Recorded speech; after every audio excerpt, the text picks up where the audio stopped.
صل على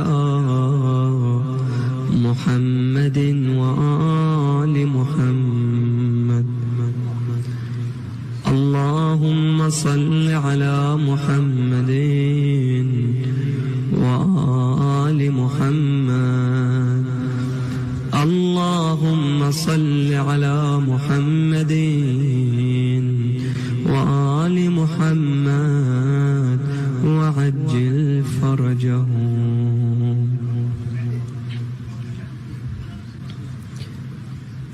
اللهم إني أسألك وأتوجه بنبيك نبي الرحمة محمد صلى الله عليه وآله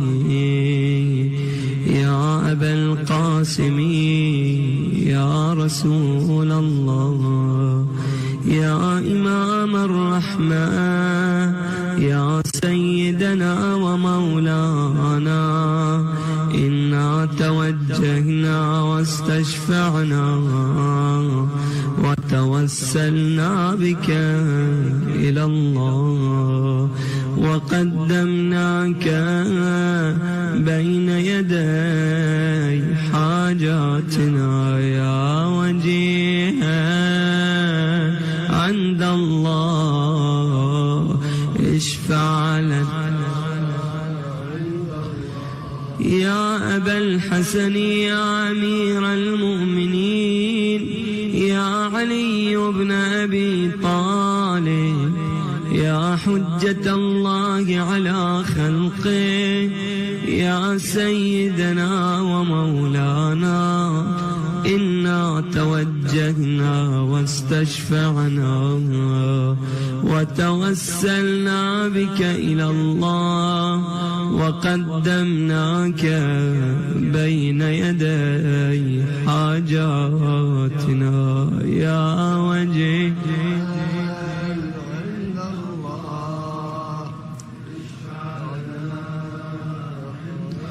يا فاطمة الزهراء يا بنت محمد يا قرة عين الرسول يا سيدتنا ومولاتنا إنا توجهنا واستشفعنا وتوسلنا بك إلى الله وقدمناك بين يدي حاجاتنا يا وجيهة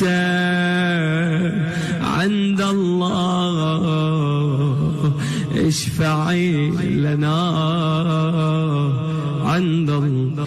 يا أبا محمد يا حسن بن علي أيها المجتبى يا ابن رسول الله يا حجة الله على خلقه يا سيدنا ومولانا إنا توجهنا واستشفعنا وتوسلنا بك إلى الله وقدمناك بين يدي حاجاتنا يا وجيها عند الله اشفع لنا. يا أبا عبد الله يا حسين بن علي أيها الشهيد يا ابن رسول الله يا حجة الله على خلقه يا سيدنا ومولانا إنا توجهنا واستشفعنا وتوسلنا بك إلى الله وقدمناك بين يدي حاجاتنا يا وجيه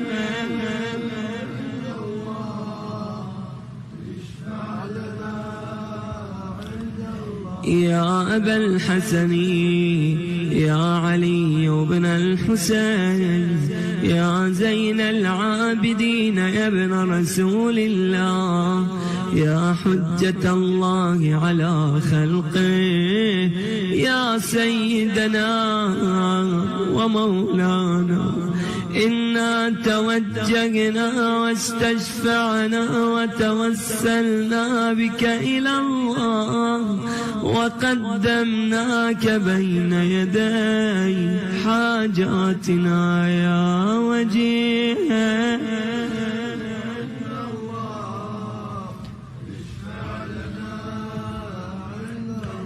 يا أبا جعفر يا محمد بن علي أيها الباقر يا ابن رسول الله يا حجة الله على خلقه يا سيدنا ومولانا إنا توجهنا واستشفعنا وتوسلنا بك إلى الله وقدمناك بين يدي حاجاتنا يا وجيه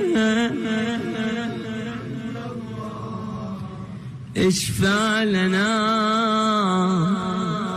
يا أبا عبد الله يا جعفر بن محمد أيها الصادق يا ابن رسول الله يا حجة الله على خلقه يا سيدنا ومولانا إنا توجهنا واستشفعنا وتوسلنا بك إلى الله وقدمناك بين يدي حاجاتنا يا وجيه عند الله اشفع لنا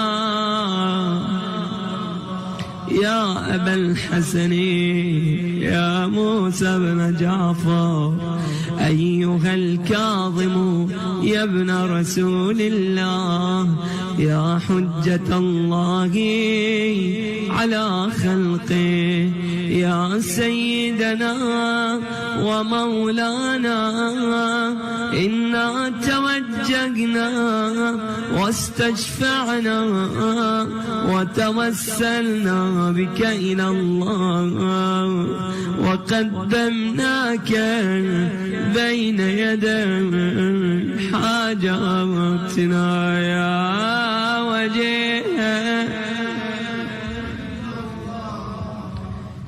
اشفع لنا عند الله أبا الحسن يا علي بن موسى أيها الرضا يا ابن رسول الله يا حجة الله على خلقه يا سيدنا ومولانا إنا توجهنا واستشفعنا وتوسلنا بك إلى الله وقدمناك بين يدي حاجاتنا يا وجيه يا وجيه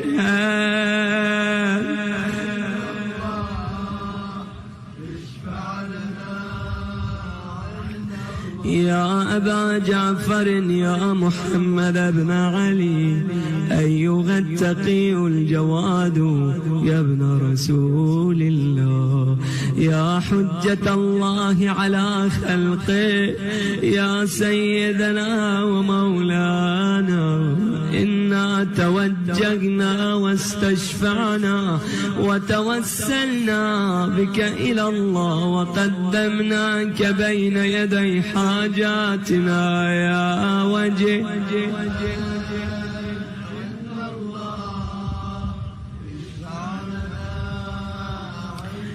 يا أبا الحسن يا علي بن محمد أيها الهادي النقي يا ابن رسول الله يا حجة الله على خلقه يا سيدنا ومولانا إنا توجهنا واستشفعنا وتوسلنا بك إلى الله وقدمناك بين يدي حاجاتنا يا وجيها عند الله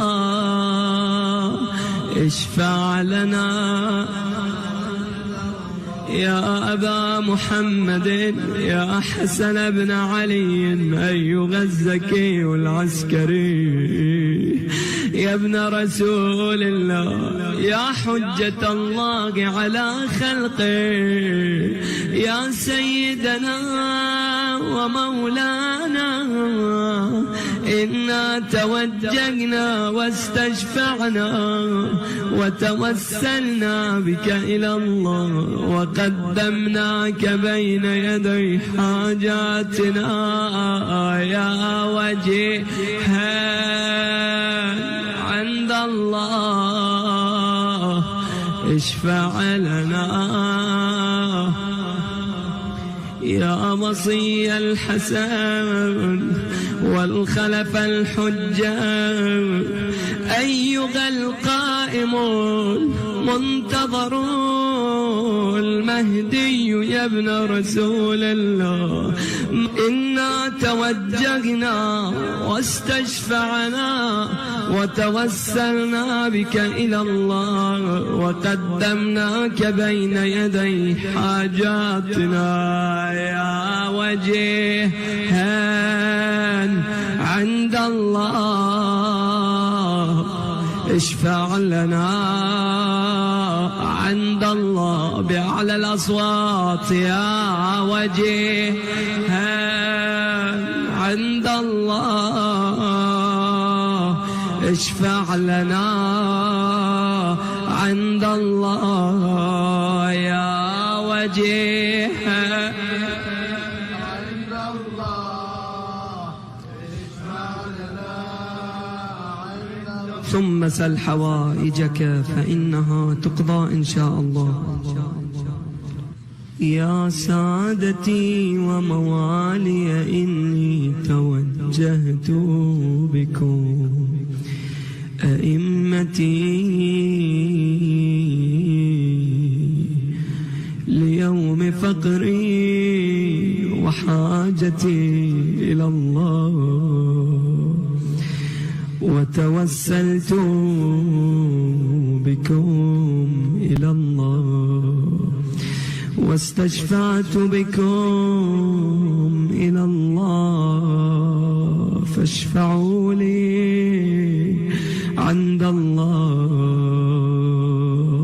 فاشفعوا لي عند الله واستنقذوني من ذنوبي عند الله فإنكم وسيلتي إلى الله وبحبكم وبقربكم أرجو نجاة من الله فكونوا عند الله رجائي. يا سادتي يا أولياء الله صلى الله عليهم أجمعين ولعن الله أعداء الله ظالميهم من الأولين والآخرين آمين رب العالمين.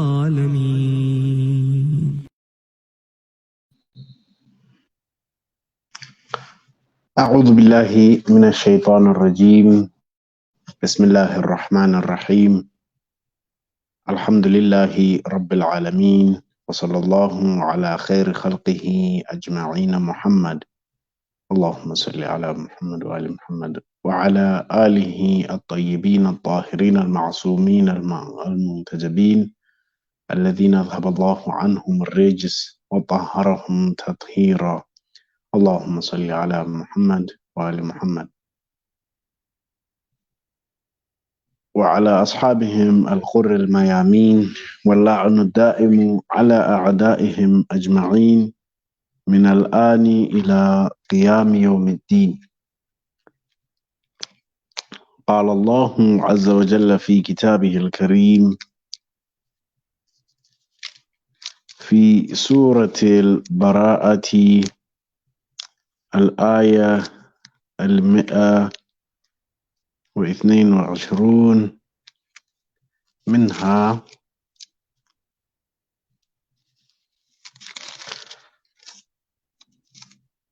وما كان المؤمنون لينفروا كافة فلولا نفر من كل فرقة منهم طائفة ليتفقهوا في الدين ولينذروا قومهم إذا رجعوا إليهم لعلهم يحذرون. آمنا بالله صدق الله العلي العظيم. Respected brothers and sisters watching from home, Assalamu alaikum wa rahmatullahi ta'ala wa barakatuh. Welcome you to this new program that we will be having, inshallah, every Wednesday, called the INTERCESSION. On this program, inshallah, we will be reciting Dua Tawassul. Alhamdulillah, today we had the beautiful recitation by Sheikh Al-Mullah Abdul Hayy Al-Qamar, Hafidahullah, with a beautiful voice that everyone heard. It is, I have to give credit, it is available on the YouTube page of duas.org. Yes, that very famous website that we all use, unfortunately, only during the month of Ramadan. They have very beautiful resources there. So, inshallah, go to the YouTube page, go to their website to get daily a'mal, weekly a'mal, monthly a'mal as well, inshallah, so that we can keep connected to Allah subhanahu wa ta'ala. Before I start with tonight's talk of this long-awaited topic, okay, just a sec.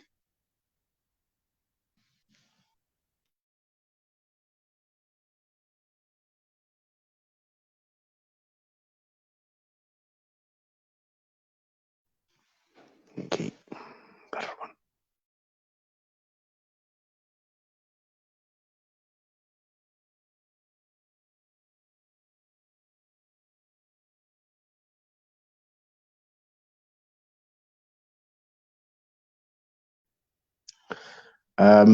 Before I start with today's topic, which long-awaited topic about Ijtihad, Taqlid, and Marja'iyyah, inshallah, let me just make a few points. The first point I would like to make is in January, so in less than 2 months, I think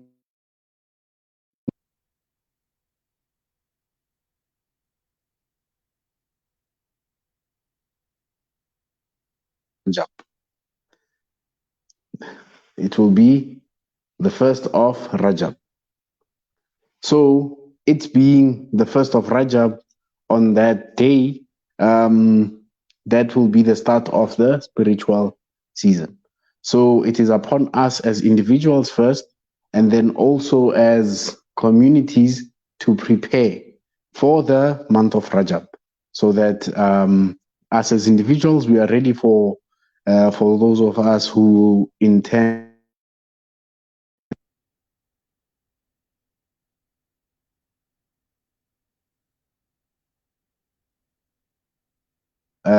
super, that word is difficult for me to pronounce.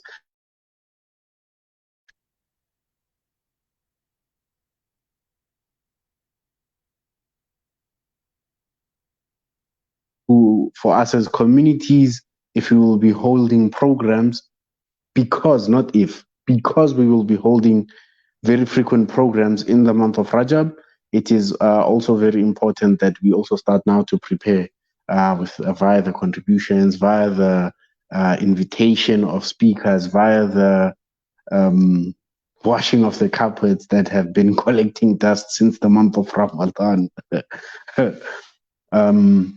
So it is time to prepare for that, inshallah, because as I said, in about 46 days, 47 days, give or take, it will be the month of Rajab, and it will be that start whereby we'll be now having a'mal frequently as communities, inshallah. So it is upon individuals and communities to prepare themselves, inshallah ta'ala. My volume.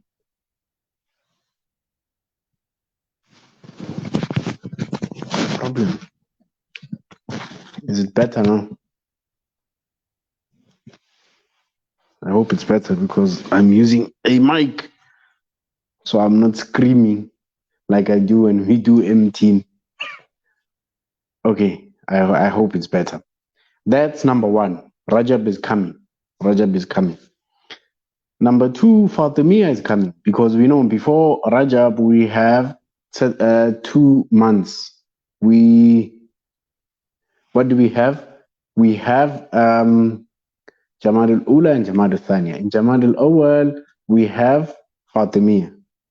The narrations, the 75 days narration and the 95-day narration. In another discussion, inshallah, we'll explain what that means. Maybe during Fatimiyya. Then we also have the birth of Lady Fatima Zahra Salamullahi alayha. Yeah, which will also be January in Jamad al-Thani. Okay, so these are the days that are coming that we need to prepare for, inshallah ta'ala. So to my fellow scholars, prepare your talks for Fatimiyya, for the birth of Lady Fatima Zahra Salamullahi alayha, and so on and so forth. Okay, that's number two. Number three, tonight or tomorrow night coincides with the birth of Lady Zainab Salamullahi alayha, the daughter of Imam Ali alayhi salam, and Lady Fatima Salamullahi alayhima. This great lady who is the main source for us to have the narration of what transpired in Karbala. She's the main source, and tonight coincides with her birth. A very significant day that we must never overlook. We ask Allah subhanahu wa ta'ala to, she's a role model not only to the sisters, she's a role model to all of us. She's a role model to all of us. So we ask Allah subhanahu wa ta'ala to grant us her love in this dunya, and to grant us her ziyarah in this dunya, and to grant us her intercession on the day after, inshallah ta'ala. Right, so this live or this program will be called the intercession after Dua Tawassul, of course, and we'll be discussing matters that help us to reach spirituality, or to reach nearness to Allah subhanahu wa ta'ala, or to reach Safa al-Ruh, the purity and the cleanliness of our souls, inshallah ta'ala. However, let's deal with this topic that we have been, unfortunately, that we delayed due to unforeseen circumstances, of course. Taqlid, Ijtihad, and Marja'iyyah. The first question that comes is Taqlid wajib. And then the second one that comes, just as I wrote there, is that what is the basis for Marja'iyyah as we have it today as an institution? Then what is the door for Ijtihad still open or not? Is the door for Ijtihad open or not? As in, can it still happen? Because this is a topic that is had amongst the Muslims, whether this can be achieved or not. So we will be dealing with these three fundamental questions today. Okay. So I like how Sheikh Ali Muruti Ali Chinyani was telling me. We had a discussion about this some months back. So the way he put it, I like how Sayyid Rashid Al-Husseini one of the asatidha, one of the teachers, one of the scholars of Najaf, one of the scholars of Najaf, how he starts this discussion. He starts with the question that says, is taqlid wajib? What do we normally hear? What do we normally hear? We hear that taqlid is wajib. It is obligatory upon everyone who reaches bulugh to do taqlid. That is what we usually hear, right? However, let's break this down a little. Let's talk a little about this. And then he continues and says, beautiful the way he started. He says that no, taqlid is not wajib. That's Sayyid Rashid al-Hussein. He says that taqlid is not wajib. And I agree with him. Taqlid is not wajib, primarily. Because you have to understand that when we speak about the rulings that we have in fiqh, we have wajib and ojab. Yeah? So wajib is obligatory. Ojab is like more obligatory. It is primary to that. It is an essential ruling. It is something that we have to achieve first before anything else.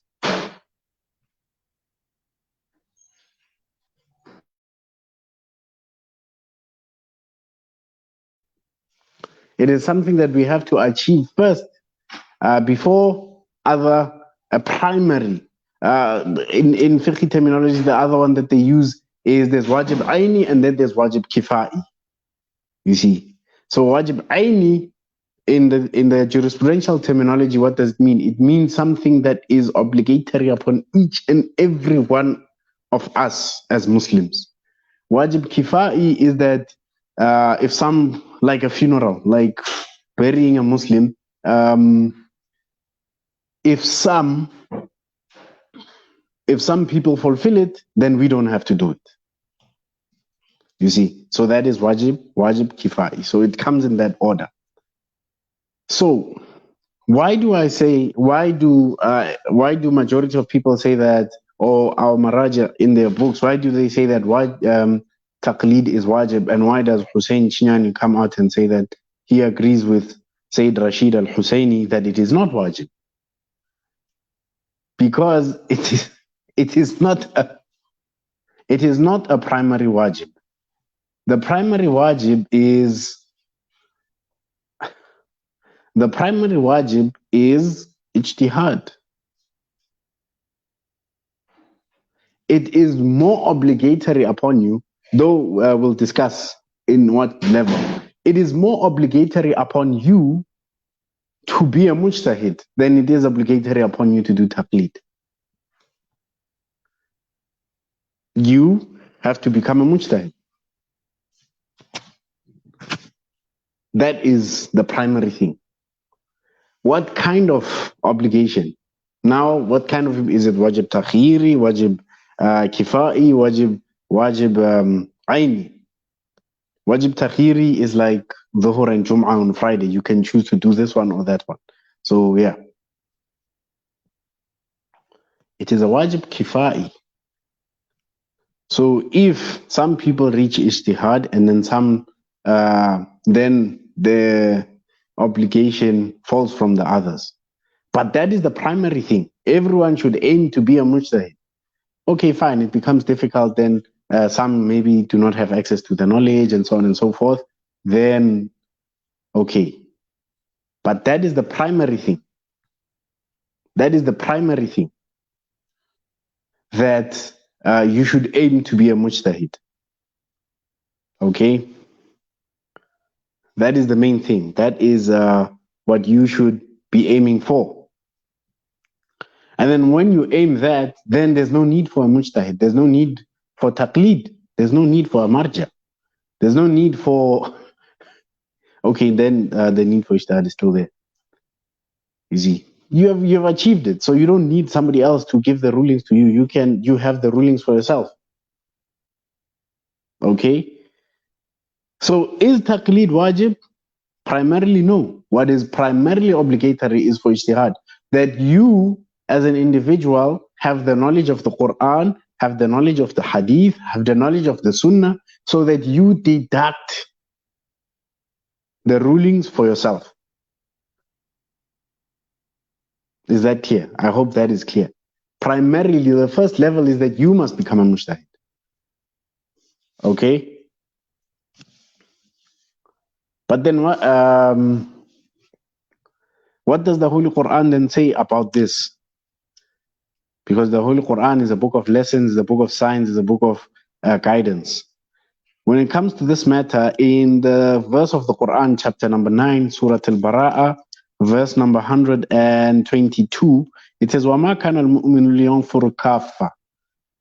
So when it comes now, when there is a time whereby people are attacking the Muslim or tormenting or giving issues to the Muslim community, we may even stretch it that they want to invade us, or economically or academically, and so on and so forth. So not everyone should go in that direction. وَمَا كَانَ الْمُؤْمِنُ لِيَنْفِرُ كَافَّةً. النَّفِيرُ is that when we say نُعْلِنُ النَّفِيرُ, when we call out for nafir, is that everyone must now stand up, take arms, and attack or defend. So as I said, we can stretch it and say, even economically, you see, it's not that everyone should be entrepreneurships. It's not that everyone entrepreneurs. It's not that everyone should be in a certain field. It's not that everyone should be lecturers. It's not that everyone should be teachers. It's not that everyone should be doctors. It's not that, you see. But when people go towards those directions, فَلَوْلَا نَفَرَ مِنْ كُلِّ فِرْقَ مِنْهُمْ طَائِفَةٌ فِرْقَةٍ مِنْهُمْ طَائِفَةٌ. But when from this group of people, some go in to fight, obviously the context of revelation is that when other people went out to fight, there must be from that group maybe 100,000 soldiers that go out to fight. Maybe a group of them should stand up in another direction, not to go fight, but لِيَتَفَقَّهُ فِي الدِّينِ. لِيَتَفَقَّهُ فِي الدِّينِ. So that they deeply understand the religion, so that they have a deep understanding of the religion. وَلْيُنذِرُ قَوْمَهُمْ. So that they may warn their people. إِذَا رَجَعُوا إِلَيْهِمْ.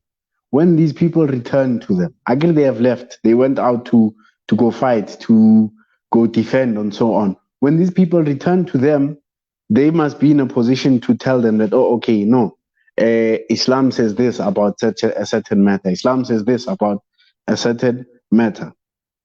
لَعَلَّهُمْ يَحْذَرُونَ. So that these people do not fall into faults.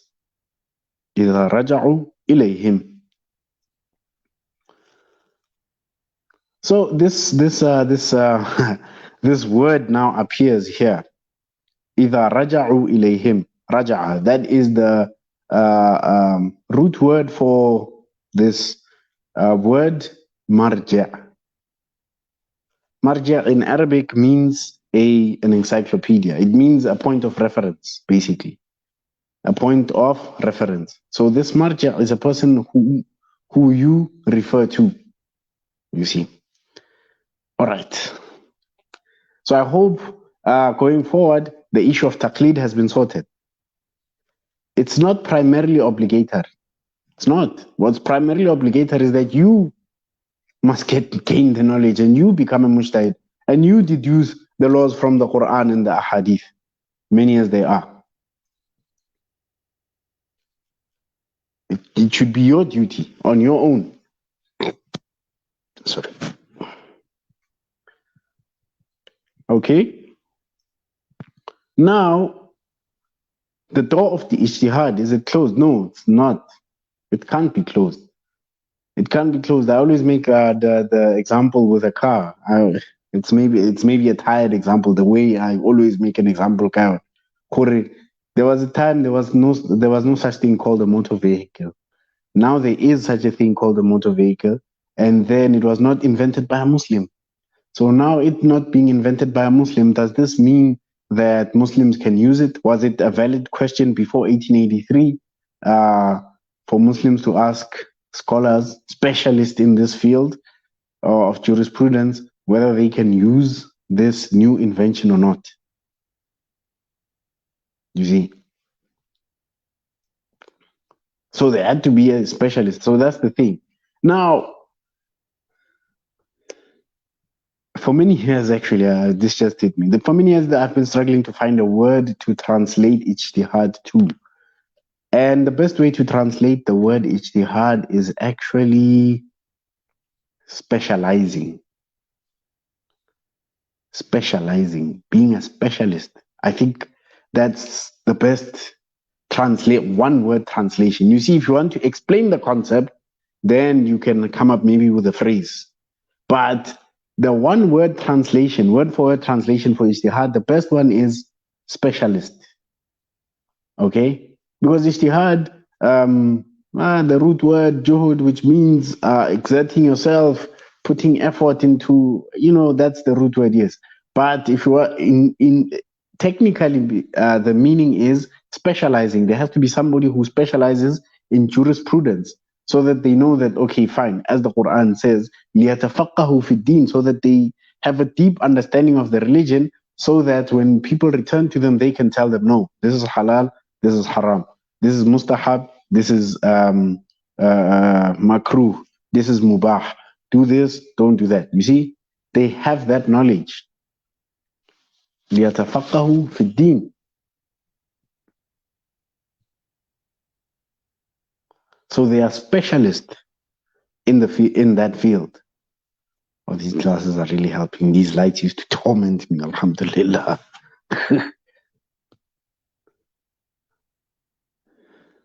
That is the one-word translation, the best one-word translation of a mujtahid, a specialist, ijtihad, specializing. Okay? That is the best translation. Just hit me.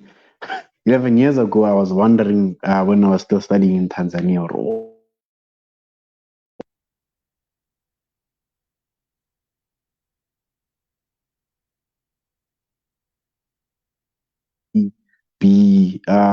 MBCHB,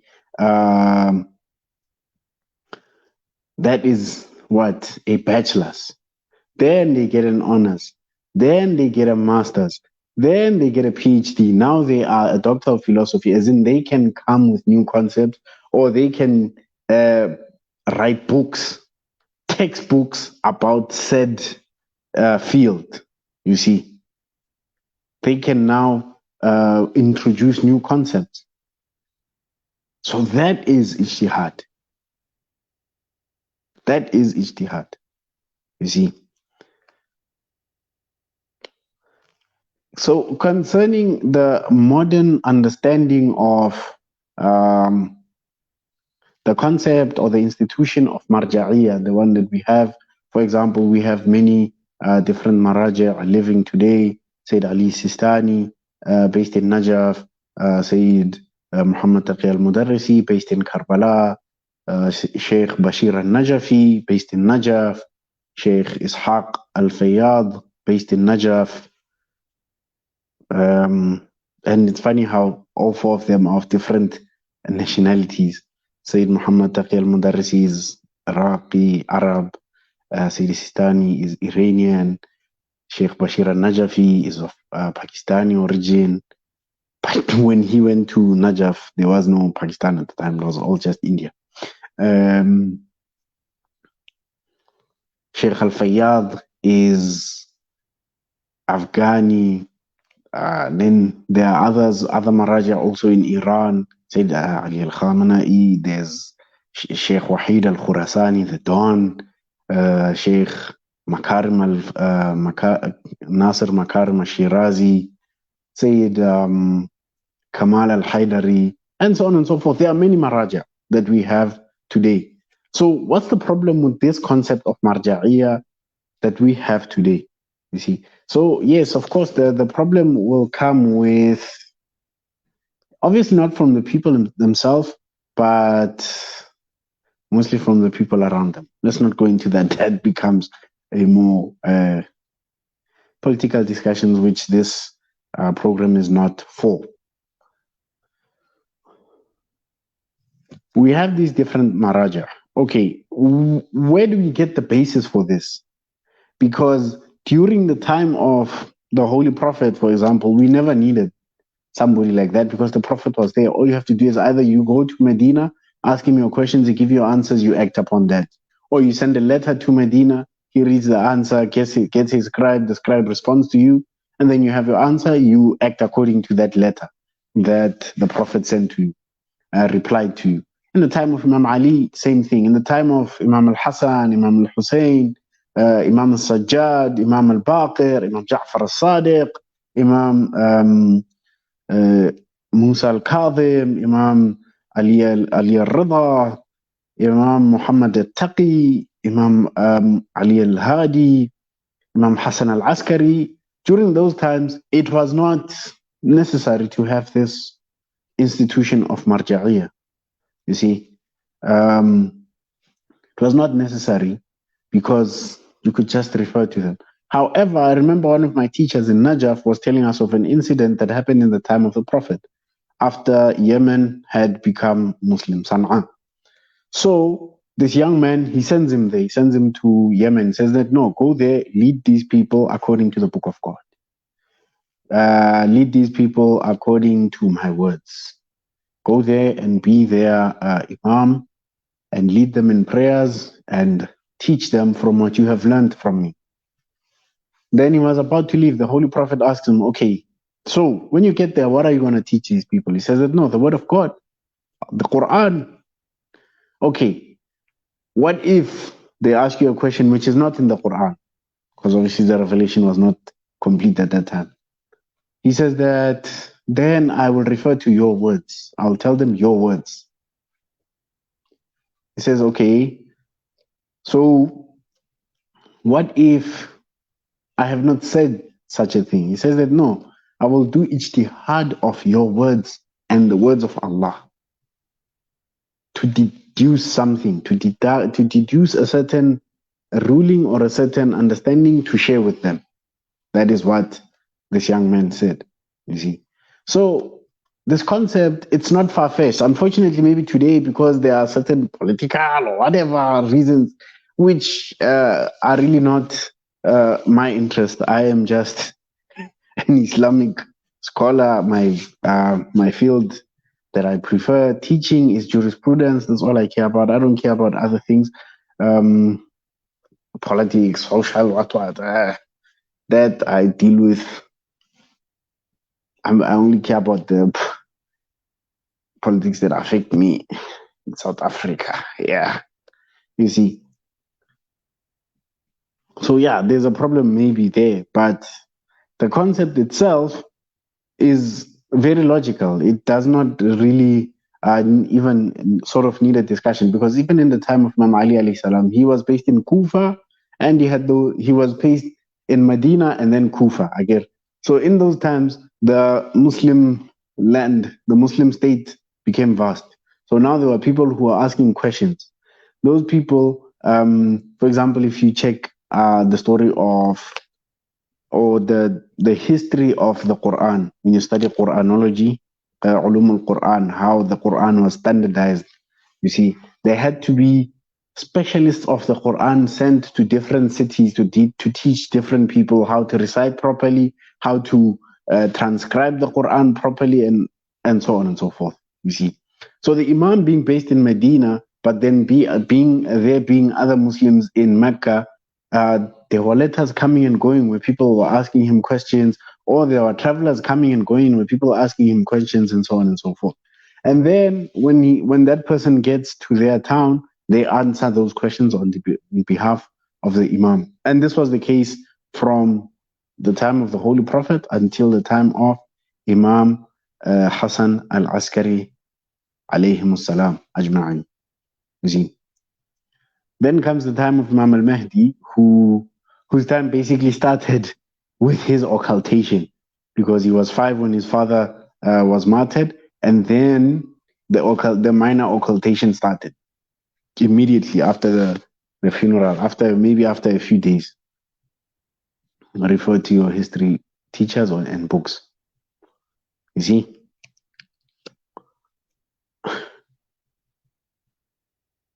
Now comes the problem.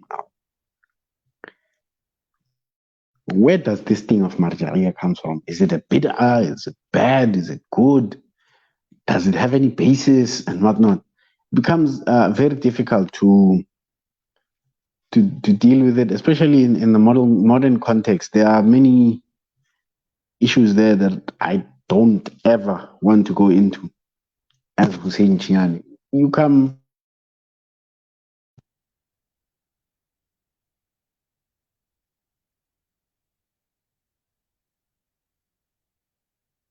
from a saying from Imam Al-Mahdi himself, Ajjalallahu Ta'ala Farajahu Sharif. He says, وَأَمَّا الْحَوَادِثُ الْوَاقِعَ فَارْجِعُ فِيهَا إِلَى رُوَاةِ حَدِيثٍ. As for the upcoming events, then refer to them to those who narrate our hadith. However, narrate our hadith is not just me now coming and telling you this hadith. No, it means somebody who's a specialist.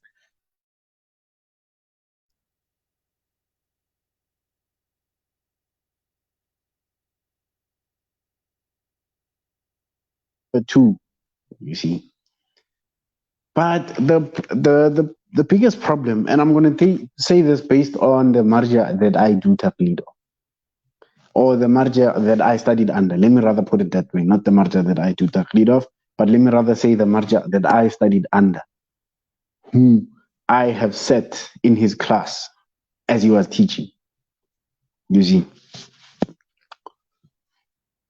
The problem, especially coming to let's be a little selfish. Arbu come South Africa. The problem with Marja'iyyah comes with this concept or the ruling or the idea of a'lamiyah, of most knowledgeable. You see, and that's one. The other part where it comes is khums, because money is the root of all evil, but it's also the root of all good. That's why we are encouraged to give charity. Money is not all bad. But these are the two things that bring about these murmurs, these conversations about Marja'iyyah. This question of a'lamiyah, the most knowledgeable, and the second one, which is the khums part, because now it becomes difficult. And then there's a third one, inshallah, maybe I'll deal with it briefly. Akhbarism. You see, akhbarism. Oh, that one becomes a bit heated. When it comes to the question of the most knowledgeable, the marja that I studied under, Sayyid Muhammad Taqi al-Mudarrisi, does not believe in it.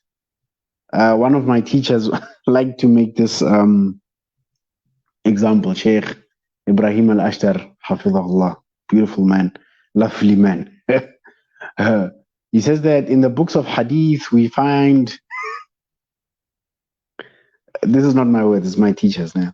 He says that in the books of hadith we find narrations about, like you'll find, he says that you'll find a whole chapter, sometimes in a book of certain number of volumes, half a volume, dealing with just the etiquette of relieving yourself, going to engineering, you know. But there's no single hadith about following the most knowledgeable. You see, so I was like, Marshekh, come on, man. He's like, no, look, even in the time of Imam Hussein and Imam Hassan, and therefore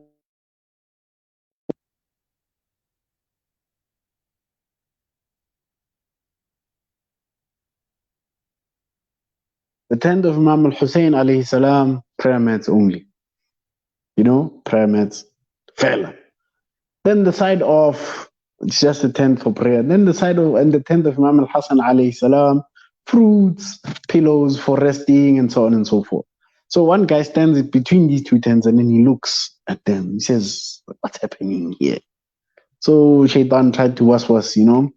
And then the Imam answers him. He says that, well, I know you have a question. Ask it. Come on, Imam al-Hassan, ask the question. He says, but this difference, he says, no, we have differed for the differences of our Shia. If you look in my tent, you'll find people who are sickly, you'll find people who are old, you'll find people who have come from far, so they need this sort of accommodation.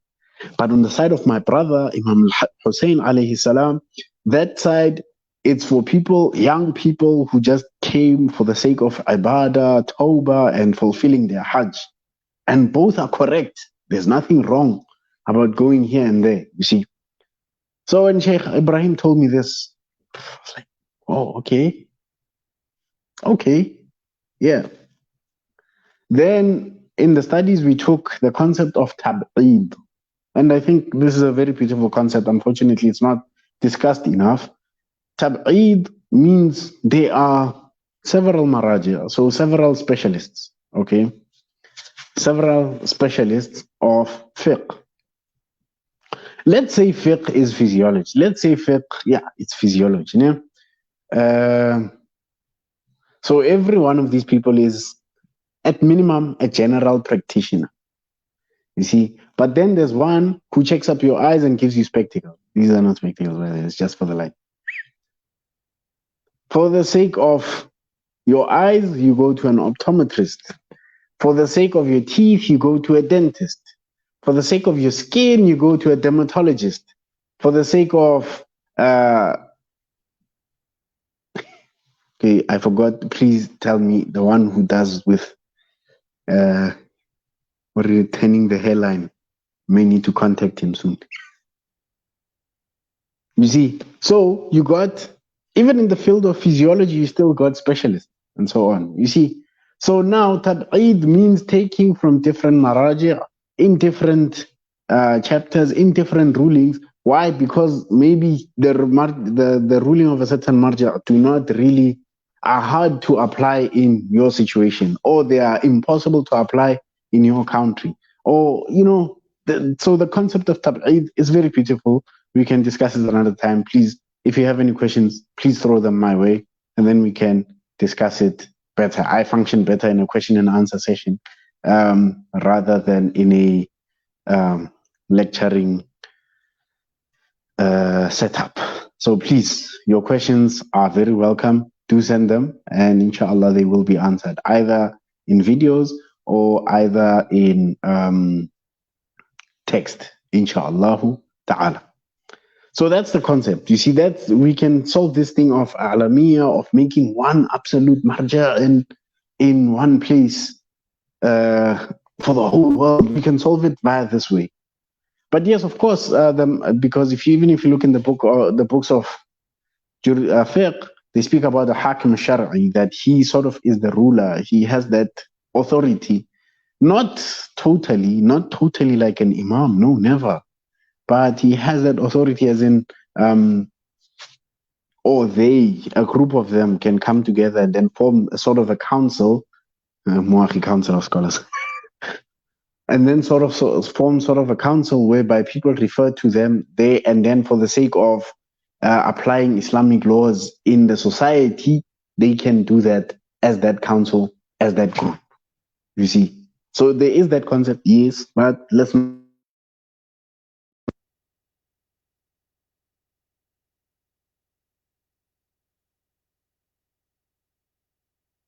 it easy.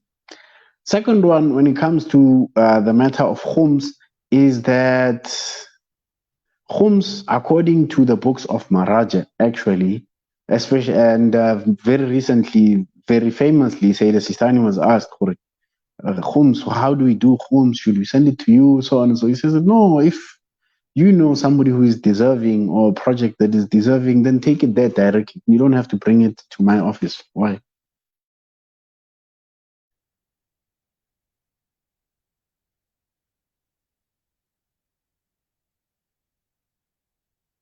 If there's a council or scholars and whatnot, then maybe we send their homes to them because they see a certain good. Maybe they want to build a certain school as a community they want to build. So to help the centralization of those funds, yes, you see, then it's good. It can help in that regard. It's good to send to one place and then, but if you know somebody deserving, send it to them directly. You see, done. Then comes the other one, akhbarism, which is very important. People will maybe modern Shias today will find it laughable and say, ha ha ha, akhbaris died out, blah blah blah. No, you can't say that. we were all akhbaris. We were all akhbaris during the time of the Prophet. We were all akhbaris by principle during the time of all of the Imams, from Imam Ali up until Imam Al-Askari Salim. We were all akhbaris because every ruling had to say an Ja'far al-Sadiq, an Muhammad al-Baqir, an Ali al-Murtada, and Ali al-Hadi.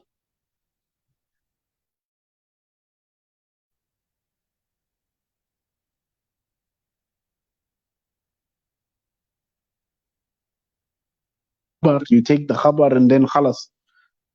Khabar means news or transmission of news. You see? Do we have people today who claim to be akhbaris or who act to be akhbaris? Yes. There are some people that now, for example, you tell them, no, the ruling according to Ayatullah al-Mudarrisi, Hafidahullah, is that 1, 2, 3. He says, where's the hadith? Show me the hadith. That's why this book of Sayyid al-Mudarrisi is phenomenal. It's also in English, The Laws of Islam. Check it on Amazon. Every chapter or every sub-chapter, before he gives out the rulings, he puts a hadith there, or a number of hadith, to give you a certain idea and understanding of those books or of those rulings. You see, to give you a certain understanding of those rulings. This is phenomenal. It helps with this issue of, it's not an issue, it helps with when discussing with people, whenever they say, no, show me the hadith, show me the ruling. Yeah, and then, rightfully so. Rightfully so, because, hey, we always have to, the main thing for us, the Prophet said, I live between amongst you what? The Quran and Ahlul Bayt. I live with the Quran and Ahlul Bayt.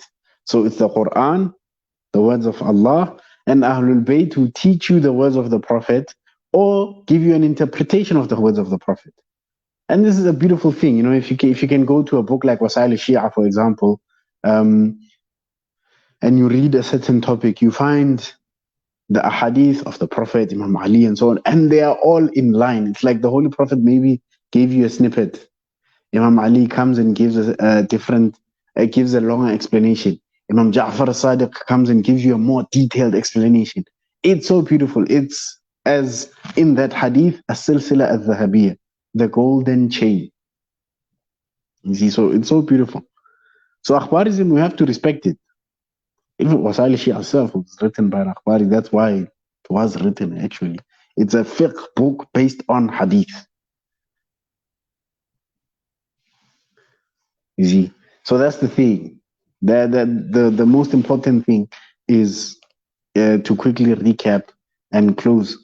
Is the door of ijtihad open? Yes, it is open. In fact, it is more obligatory upon you to try and become a mujtahid rather than look for a marja. That's number one. Ijtihad. Number two, taqlid. As I said, it's more obligatory for you to become a mujtahid than taqlid. To solve the matter of taqlid, don't say, no, I am a muqallid. Say, no, I do tab'id. I read several books of different maraja. You see, because even the ahadith, when you find them, someone will tell you, no, I'm acting upon the hadith that says 1, 2, 3. Look at, for example, the amal of the month of Ramadan. In Mafatih al-Jinan, it says this. In Diya al-Salihin, it says this. In Al-Manak, it says this. In another book, it says this. There's that difference, and that difference is beautiful. There's that difference because we are different, most importantly.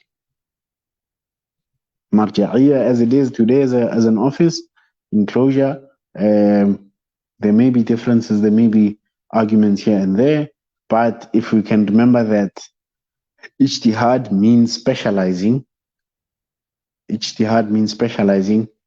then there shouldn't be that problem. Because even amongst the mujtahid, they also differ, which is good and beautiful. You see, primarily, what we need to do is look to always follow, always.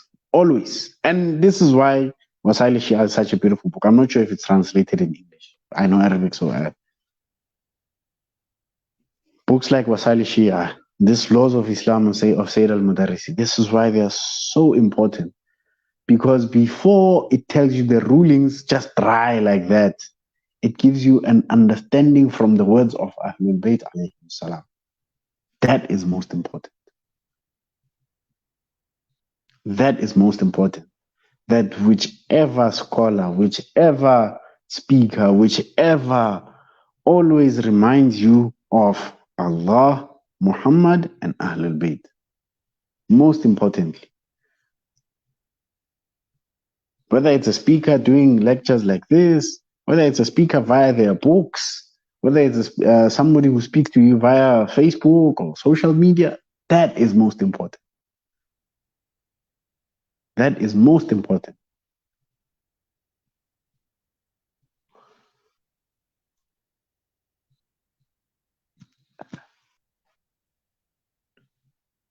That is most important. And we ask Allah subhanahu wa ta'ala to make us understand the importance of, ask Allah subhanahu wa ta'ala to make us understand the importance of having scholars who are specialists in these fields, and inshallah to make us of those specialists, inshallah. We ask Allah subhanahu wa ta'ala to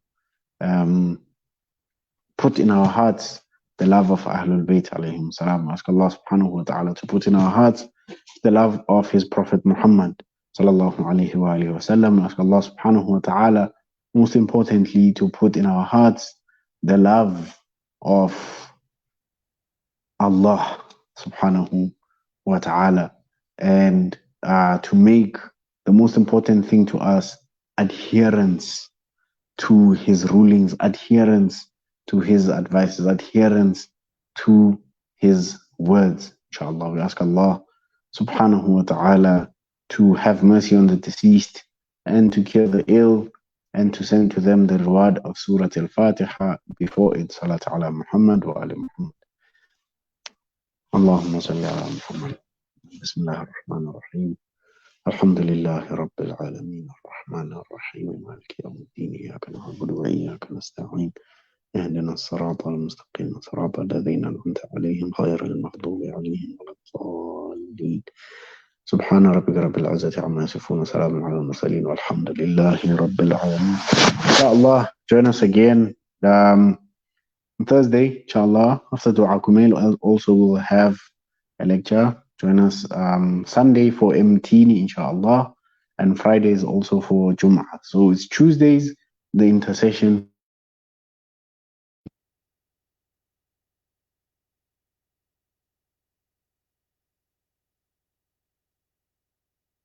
It will be Mtini as usual.